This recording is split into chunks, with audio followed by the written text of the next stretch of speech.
আসসালামু আলাইকুম, welcome back to my channel. আজকের পর্বে দেখাবো কিভাবে 1 কাপ ছানা দিয়ে 1 কেজি কালোজাম মিষ্টি বানাবেন। সঙ্গে থাকবে কিছু টিপস, তাই আশা করি পুরো ভিডিও জুড়ে আমার সঙ্গে থাকবে। আর যারা এখনো আমার চ্যানেলটি সাবস্ক্রাইব করেন নাই, প্লিজ ভিডিওটি ভালো লাগলে ইউটিউব থেকে দেখলে সাবস্ক্রাইব করে দিবেন এবং ফেসবুক থেকে দেখলে ফলো করে দিবেন। আর অবশ্যই কমেন্ট করে আপনাদের মূল্যবান মতামত জানাবেন। চলুন এবার চলে যাই মূল রেসিপিতে।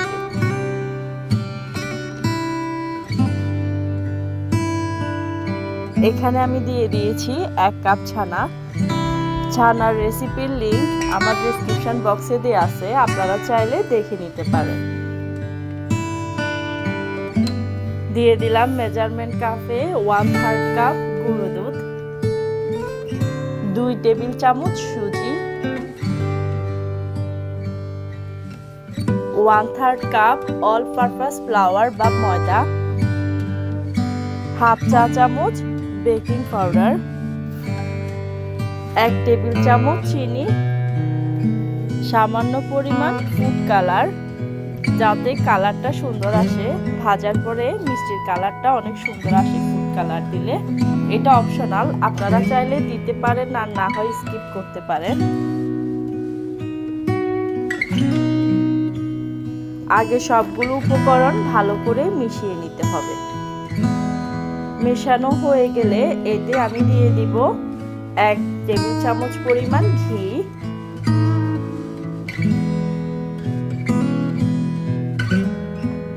এখন ঘিয়ের সাথে সবগুলো উপকরণ মিক্স করে নিলে খুব সুন্দর একটা সফট মিষ্টির ডো হবে।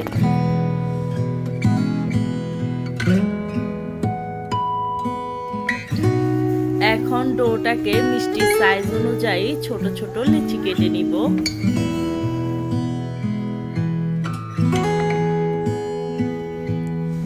আমার এখানে 1 কাপ ছানাতে মোট 12টা মিষ্টি হবে।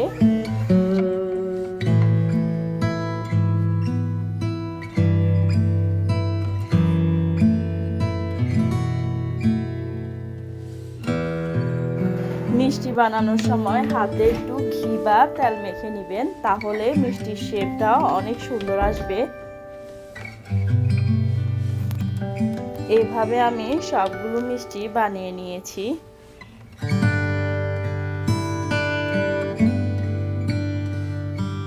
তেল হালকা গরম হয়ে আসলে সবগুলো মিষ্টি দিয়ে দিব। তেল অতিরিক্ত গরম করা যাবে না, অতিরিক্ত গরম হয়ে গেলে কিন্তু মিষ্টিগুলো ভালো হবে না। আর মিষ্টি ভাজার সময় অবশ্যই চুলার আঁচ মিডিয়াম থেকে লো এর মাঝামাঝি রেখে ভাজতে হবে। কিছুক্ষণ পর পর মিষ্টিগুলোকে নেড়ে দিতে হবে, যাতে 2 পাশ ভালো করে ভাজা হয়। এক পাশ যখন হালকা ব্রাউন হয়ে যাবে তখন অন্য পাশে উল্টিয়ে দিবেন। আমি মিষ্টিগুলোকে ডার্ক ব্রাউন করে ভেজে নিব, কারণ শিরায় দিলে মিষ্টিগুলোর কালার একটু কমে যাবে। এখানে মিষ্টিগুলো আস্তে আস্তে ভাজা হোক, এখান দিয়ে আমি একটা পাতিল দিয়ে দিয়েছি শিরা বানানোর জন্য। এখানে আমি দিয়ে দিব 2 কাপ চিনি মেজারমেন্ট কাপে, আর দিয়ে দিব 3 কাপ পরিমাণ পানি।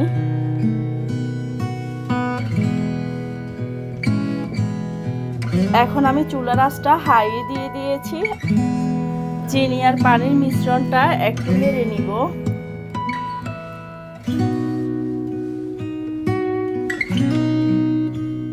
মিষ্টিগুলো এখন ডার্ক ব্রাউন হয়ে এসেছে, এই পর্যায়ে আমি সবগুলো মিষ্টি উঠিয়ে নিব।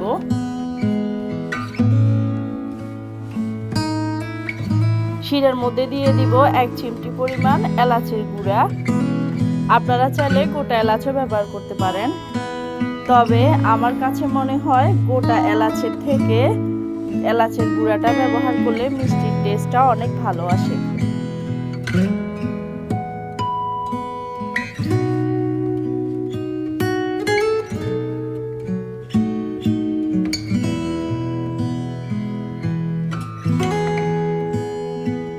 যখন শিরায় পলক আসবে তখন মিষ্টিগুলো দিয়ে দিতে হবে।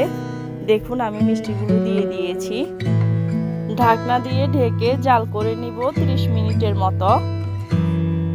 চুলার আঁচটা অবশ্যই হাই হিটে রাখতে হবে। আমি মাঝে আরও একবার ঢাকনা উল্টিয়ে দেখে নিচ্ছি মিষ্টিগুলো। একটু ধুলিয়ে দিতে হবে মিষ্টিগুলোকে, বেশি নাড়াচাড়া করা যাবে না, তাহলে মিষ্টিগুলো ভেঙে যেতে পারে।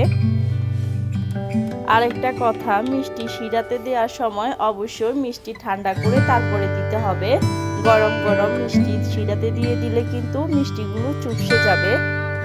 আমি মিষ্টিগুলো 30 মিনিট জাল করার পর চুলাটা বন্ধ করে দিয়ে এক পাশে ঢেকে রেখে দিয়েছি ঠান্ডা হওয়ার জন্য।